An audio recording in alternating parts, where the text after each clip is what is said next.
resort sa pamagitan ng internet. Pero ingat po mga kapuso, ilang kababayan natin ang nabiktima ng isang nagpanggap na may-ari daw siya ng resort matapos siyang makakuha ng pera. Abay, naglaho na ng parang bula. Ang masayang bakasyon na inaasam na mga biktima ay nauwi tuloy sa bangungot. Ito ang website ng Sombria Resort sa Barangay Balagbag, Bagalangit sa Mabini, Batangas. Sa mga larawan pa lang, tiyak mapapawaw kayo sa ganda ng lugar. Beach, swimming pool, at magandang accommodation ika nga ang ibinibida ng Sombria Resort sa kanilang website online. Pero imbis na makapagpapresko, aba, init ng ulo lang ang inabot ng ilang kliyenteng nagpabook sa naturang resort. Maganda naman yung mga pictures dun sa website. So, nag-book kami for April 5 to April 8, all week. Second time ko na bali magpabook dyan nung last year, September. Sa isang Maria Angelica Aquino, nakipagtransaksyon ng mga biktima para sa kanilang resort booking. Naka-online, sa website niya, siya pa rin ang may-ari ng resort na yun. So, tsaka siya pa rin ang tumatanggap ng tawag sa booking. Ang napagkasunduan namin noon, 25,000 muna. Yung whole resort, yung buong resort kasi ang pina-reserve ko. Kami yung initial deposit noong January, 60,000. Then yung full payment a week before nung date na dapat kami nakabook doon. Matapos daw ipasok sa bank account ni Aquino ang perang bayad sana sa resort, ang bakasyon granding inaasam ni Carlo at Rico na uwi lang sa panloloko. So, pinag-standby kami na ang sabi, kung hindi kami matutuloy sa Sombria, ibubuk kami sa ibang hotel. After nun, hindi na tumawag, wala nang communication. Sinadjust nila sa akin or pinapili nila ako kung pwede daw na sa ibang same date pa rin pero sa ibang resort ako dadalhin. Siyempre hindi ako pumayag. Nung malapit na yung September 14, hindi ko na siya makausap. Nang pinuntahan ng investigador ng bayan ng Sombria Resort sa Batangas, natuklasan namin nagpalit na siya ng pangalan. Mula Sombria, Vista at Playa na siya ngayon.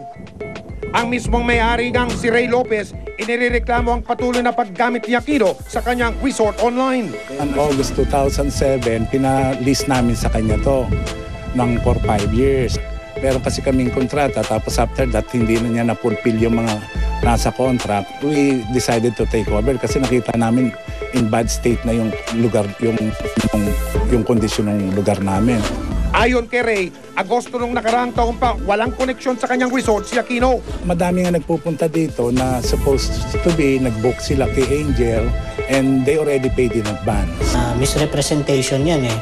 So pinapalabas niya na sa kanya yan. May kaso siya under the law ng estafa or swindling.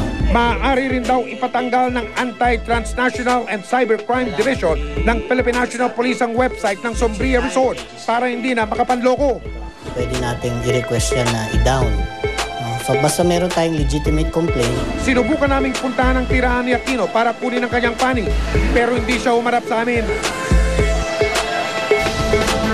Sa ngayon, nasa proseso na ng pagsasampa ng kaso ang totoong may-ari ng resort at ilang biktima laban kay Angelica Aquino. At sa sandaling may sampang kaso, mapapatanggal na rin ang website. Huwag na sanang patagalin pa ang pag-aksyon sa reklamang ito para wala nang iba pang maloko. Patuloy na tututukan ang reklamang ito ng investigador ng bayan sa mga manloloko dyan, sa mga nananampala dyan, o nananamandata sa mga kapwa. Ito ang aming babala sa inyo. Hindi namin kayo tatantanan. Samantala, dahil sa pagsisiksikan sa evacuation center, nagkakasakit na ang mga nasunugan sa Isla Puting Bato sa Tondo, Maynila. Isang binatilyo na ang namatay nang palalain daw ng kondisyon doon ang kanyang pulmonya. Nakatutok doon live si Susan Enrique.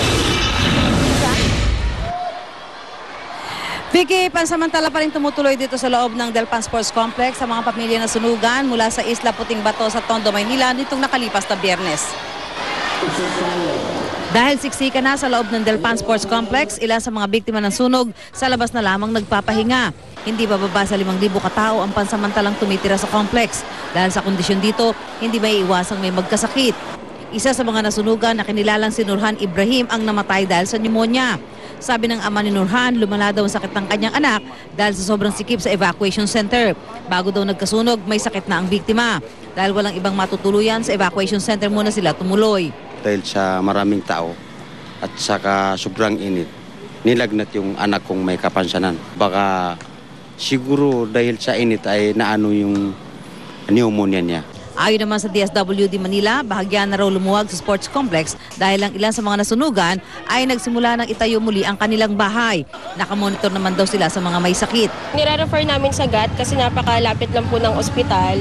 So kapag ka po meron nagko-complain, dumediretso na po sila sa ospital. Isang 5 taong gulang na evacuee naman na kinilalang si Jeneline Atienza ang nabundol sa Road 10. Naalingat sa paningin ng ina ng bata habang ito ay nakapila para makakuha ng pagkain. Para maibsan ang matinding siksikan sa loob, naglagay ng tent sa paligid ng sports complex. Dinagdagan din ang mga portalet. Pero ang malaking problema ng mga residente, tila hindi na sila makababalik sa dating kinatitirikan ng kanilang mga bahay. Si Robert Rosel nakapasok sa dating tirahan pero kaunting kumot at lona lang ang panangga niya sa sikat ng araw at ulan. Hindi raw kasi sila pinayagang magpasok ng materyales paggawa ng bahay dahil pagmamayari ang lupa ng Philippine Ports Authority. Talagang nangangamba lahat dito na residente nangangamba ngayon. Nakahanda din kami makikipag-dialogue sa kung sino man sila para mapanatag naman ang loob ng mga tao dito. Ayon sa DSWD Manila, posibleng hanggang Huwebes na lamang ang kanilang pakain sa mga naging biktima ng sunog, lalo pat karamihan sa kanila ay gusto nang makabalik sa kanilang mga dating tirahan. Samantala bukas, muling magpapahatid ng tulong ang Kapuso Foundation para sa mga biktima ng sunog. Vicky? Maraming salamat sa iyo, Susan Enriquez. Chika Minute! Tiwala ang Pinay singing sensation na si Charisse na magtatagumpay sa laban ang American Idol Top 3 na si Jessica Sanchez. Ang isa pang Pinay na naging contestant naman sa US TV show na The Voice, gustong bigyan ni Charisse ng kantang siya mismo ang nag-compose. Makichika kay Nelson Canla. Matapos ang kanyang world tour, mukhang papasukin naman ni Charisse ang pagsusulat at pagpaproduce ng music. Matagal na raw siyang nagsusulat ng awitin, pero mas tututukan na raw niya ito ngayon. Ang kanyang napupusuan na bigyan ng unang awitin, ang Pinay contestant sa US TV show na The Voice na si Chessa Laureta. Right now I want to focus with Chessa, from The Voice. Pretty soon, she's coming back here. She's coming here to the Philippines kasi my friend and I wrote a song for her, so we're collaborating. Napag-usapan din namin ang pagpasok sa finals ng American Idol ng Filipino-Mexican na si Jessica Sanchez. I don't think she needs my advice. She knows what she's doing and I know she'll make it. Nung nakaraang linggo, naging laman ng balita ang pagbibiro ni DJ Mo Twister sa paggawa ng isang bastos na hashtag sa pangalan ni Charisse. Nagkausap na raw si Charisse at DJ Mo pero ayaw niyang idetalye ang kanilang napag-usapan. Pero nagbigay ng mensahe si Charisse sa mga nang-iinis sa kanya. Here's the thing, you mean to all my haters? Hello. Nelson Canlas updated sa Showbiz Happenings. Susunod, mga gustong magpulis, pwede na kahit maliit. Mga Kapuso star nakibonding sa mga fans sa Boracay. At Jonisha Pacquiao, mistulang debutant sa pagdiriwang ng kanyang birthday. Tutukan lahat ng yan dito sa 24 Oras.